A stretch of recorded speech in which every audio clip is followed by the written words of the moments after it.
రే హర్ష చెప్పు, ఆ అమ్మాయి జుట్టు ఎందుకు బీకేవరా?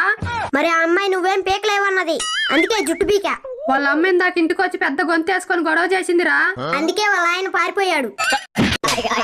నీకు దండం పెడతారా, ఇంకోసారి గొడవలు కొనక్కరా మాకురా.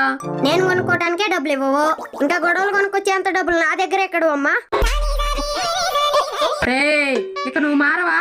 నాకు మారాలనే ఉందమ్మా, కానీ మారాక నువ్వు గుర్తుపడతావో లేదో అని ఆగా. ఓరి దేవుడా, ఏమైందిరా నీకు? వీడింతే అమ్మా, స్కూల్లో వాడు పెద్ద ఎదవ.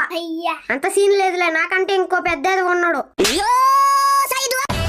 ఇదిగో ఇంతేనమ్మా, అస్సలు తగ్గడు. నా ఇష్టం తగ్గొచ్చినప్పుడు తగ్గుతా. నాకు డౌటే, రేపుడు పరీక్షలు ఎలా రాస్తాడో ఏంటో. ఏం పర్వాలేదులే ప్రభా, నారు పోసినోడే నీరు కూడా పోస్తాడు. మరి అలా అయితే పాఠం చెప్పినోడే పరీక్ష రాయాలిగా.